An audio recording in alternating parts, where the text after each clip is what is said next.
আপনারা জানেন 2018 সালে সড়ক পরিবহন আইন পাস হয়েছে এবং এটা কার্যকর হয়েছে পরবর্তীতে, এবং সড়ক পরিবহন আইনের আওতাধীন বিধি প্রণয়ন করা হয়েছে। এটা 2022-এ 27 ডিসেম্বর এটা কার্যকর হয়েছে। তারপর থেকে আমাদের সড়কে যারা দুর্ঘটনায় ক্ষতিগ্রস্ত হচ্ছে, নিহত ব্যক্তি পরিবার, আহত যারা আছে, তাদেরকে আমরা এই সড়ক পরিবহন আইনের আওতায় গঠিত ট্রাস্টি বোর্ডের আর্থিক সহায়তা তহবিল থেকে আমরা 4 ক্যাটাগরির ক্ষতিপূরণ আমরা দিয়ে যাচ্ছি। নিহতদের জন্য 5 লক্ষ টাকা, এবং যাদের গুরুত্বপূর্ণ অঙ্গহানি ঘটছে তাদেরকে 3 লক্ষ টাকা, এবং গুরুতর আহত চিকিৎসা শেষে স্বাভাবিক জীবনে ফিরে আসতে পারছে না তাদেরকে 3 লক্ষ টাকা, এবং গুরুতর আহত চিকিৎসা শেষে স্বাভাবিকভাবে কর্মজীবনে ফিরে আসছে তাদেরকে 1 লক্ষ টাকা আমরা ক্ষতিপূরণ দিচ্ছি।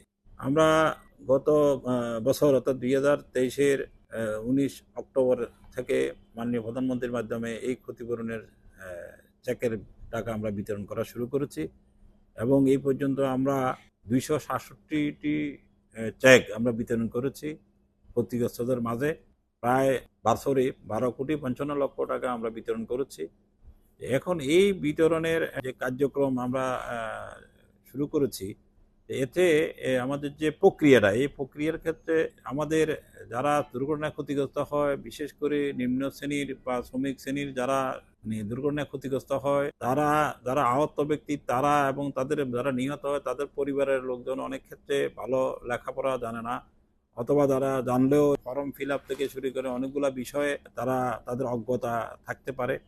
সেই জন্য আমাদের ব্যাপক প্রচার প্রচারণা আমরা চালাচ্ছি, এবং আমাদের প্রতিটি সার্কেল অফিসে ব্যানার টানানো আছে, স্টিকার দেওয়া আছে যে কোনো দুর্ঘটনা ঘটলে কেউ যদি নিহত আহত হয়, যারা আমরা যে ক্ষতিপূরণের ব্যবস্থা রেখেছি বা ক্ষতিপূরণ পাবে এই বিষয়টি জানানো, এবং এখানে প্রচারের অংশ হিসেবে তারা এই কথাগুলো লেখা আছে যে 30 দিনের মধ্যে যেন প্রত্যেকে এই ক্ষতিপূরণের জন্য আবেদন করে। আর একটা বিষয় হলো যে তাদের সঙ্গে যোগাযোগ করা, আবেদন করা, এগুলোর জন্য আমি এর আগেও বাংলাদেশ শ্রমিক ফেডারেশনের নেতৃবৃন্দকে অনুরোধ করেছি তাদের পক্ষ থেকে একটা যেন ডাটাবেস তৈরি করা হয়। যারা অ্যাক্সিডেন্টে ক্ষতিগ্রস্ত হয় তাদের একটা যদি ডাটাবেস রাখা হয়, তাদের যদি ওইখানে ডাটাবেজে মোবাইল নাম্বার টাম্বার সহ সব বিষয়ে তারা এই ব্যাপারে ডাটাবেজ রাখে, তাহলে এক্ষেত্রেও আমাদের অনুসন্ধান কাজে তথ্যগুলো আমাদের সহায়ক হবে। তো এখন যেহেতু আমরা ব্যাপক প্রচার প্রচারণা চালাচ্ছি, আমাদের অনুরোধ থাকবে কোনো ক্ষতিগ্রস্ত ব্যক্তি যদি মনে করেন যে মানে সে কিছু জানে না, বোঝে না, তাইলে আমাদের যে সার্কেল অফিসগুলোতে গিয়ে তারা যেন শরণাপন্ন হয়, এবং তাদের ডিটেলস দিয়ে মানে আবেদন করে যাতে তাদেরকে মানে পরবর্তীতে এই ক্ষতিপূরণের টাকা পৌঁছাতে আমাদের সুবিধা হয়, সেইভাবে তারা আমাদেরকে সহযোগিতা করবে।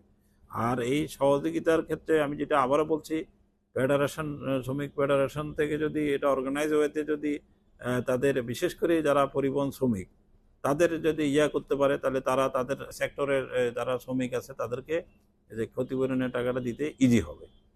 সেই অনুরোধ থাকলো। আমরা শুধু শ্রমিক নিয়ে কাজ করতেছি না, আমরা সড়কে যে কোনো দুর্ঘটনায় যে কোনো ব্যক্তি ক্ষতিগ্রস্ত হলে তাদেরকে আমরা ক্ষতিপূরণ দিচ্ছি।